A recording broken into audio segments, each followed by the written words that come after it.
before we go into some of the things that we'll be seeing after May 29, Yeah. do you think that the campaigns of the president was well managed? That to some extent, it was well managed. You know, like I said, if Professor Jega, the concept of the card reader and the election and all that was a departure from the old primitive way of the methodology of voting. But what was lacking was that, like I just told you, in Lagos, 2.1 million PVCs were not delivered. How many people got their PVC? You saw the number, the final number that voted, but 5.9 million registered. If you would not be able to provide the PVCs for all Nigerians who registered, it shouldn't be that large number. It must be in the ranges of maybe 10, 20 of people who are there. So to me, we have more to discuss rather than ascribing and because passing the reasons why I'm talking about this or asking that question is one of the reasons raised by Chief Olisametu about campaign funds, that some of the campaign managers did not carry the party along. You know why that happened? You've listened to his own side. You haven't heard the other side. And so you can't be a good judge if you listen to one side without... And that is why it was wrong for Olisa. Because, you know, we trained him. For him to have gone quickly to start defending their own side, the best way to be was advise the chairman, who had been away, that, look, come back quickly, Mr. Chairman. There is need to call the caucus meeting, the Board of Trustees meeting, and the NEC meeting. And it is at that time they will take a decision on who and who should manage. Because after the 29th, with all these dissatisfied, disgruntled people on the other side of the divide, who will call the meeting of the party? So who will call it? So we must meet before the 29th. And it is not that if we had won, all this would have been buried, right? But because we lost, it is not time to go to the public and be throwing out tantrums and all that. This is the time for the men to be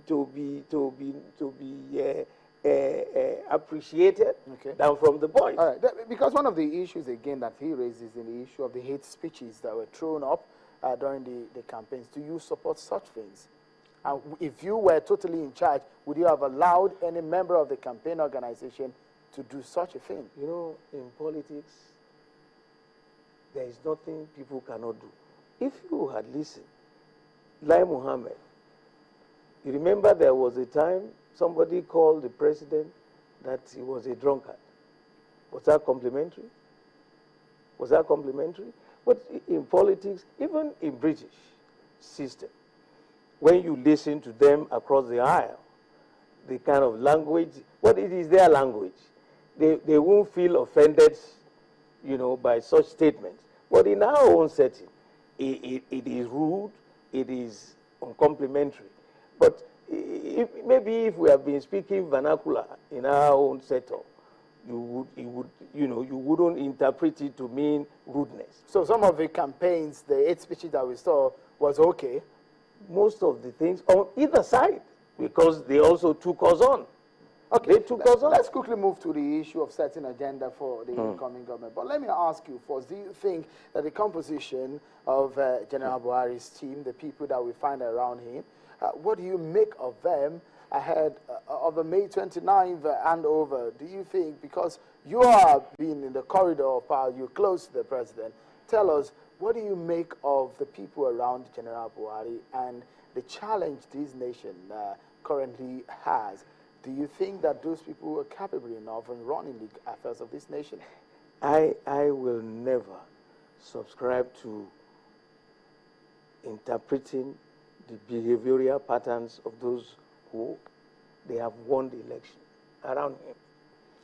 All I can say as a Nigerian is to wish General Buhari well. I wish him the very best to manage the affairs of this country. Those whom he will select is also part of his managerial skill. You know, he has to get the best to assist him, because in a presidential system, you can't do it alone. You need men, you need women, you need the younger generation who will assist in the governance. And we have been through it. There's no perfect human being anywhere in the world. But all you can do is, we have a myriad of problems. How do we tackle such problems?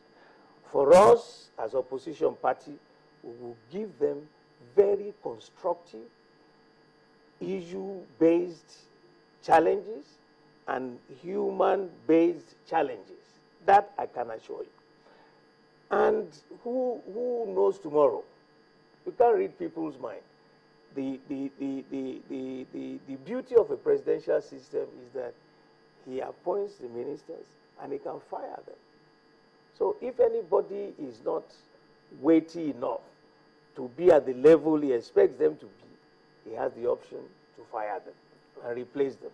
But because they came in various shades and sizes, I know that there are some of them that are strange bedfellows in his government. But with an experience he had at his age now, he will be able to quickly settle down. And you've listened to me severally. He has told everybody that, look, corruption, I am going to fight it. I am going to kill it before it kills Nigerians. And the back page of This Day today was quite readable, a lot of fun, just reminding him, because you have, this is a democratic dispensation. You have the executive, you have the legislative, you have the governors and their powers. So everybody has their own area of control. So it's not a military government. So he would need to quickly get used to listening to these other people, deciding what will be the best. A quick fiat on any issue would not work. Just briefly before we go, how soon do you think your party can come back to prominence? I have a belief that if we stabilize the platform, which is our party, PDP is an entrenched party, a party that is solid, a party that carries the emblems, the culture, the norms of this nation, from the swampy forest to the savanna regions in the north. We have a strong taproot. And you think it is an experience? In 16 years, this is the first time we got a bloody nose. You go back to our drawing board, calm all the nerves of those who are talking all over the place. We will resettle ourselves, get the best hands to manage the affairs of the party, committed to the doctrines of the founding fathers, and re-establish our party very quickly. And that will be like in how many years that you think the next elections, it will be a different ball game. You think your party can come back to the center? You bet we will. Election? You bet we will. Because, hey, strange bedfellows, I can see them. Those, darkness and light, they don't meet, When it's night time, it's night time. When it's daytime, it's daytime. Right. General Buhari, I can tell you reasonably well who he is. There are some of those people around him that I don't know how he will be able to walk and stay in the same room for 3 months with him. Chief Bode George, a member of the PDP Board of Trustees, been talking to us. And unfortunately, up to about now, we still cannot hear from any member of the APC that we invited on the program. Well, that's how far we can go on the program for today. To keep the conversation going, and if you may, rejoin me online on these Twitter handles at CTV Politics and at Shehu Okin. On behalf of the team here at the Channels Television headquarters in Lagos, I'm Shehu Okinbale. Thank you for watching, and bye for now.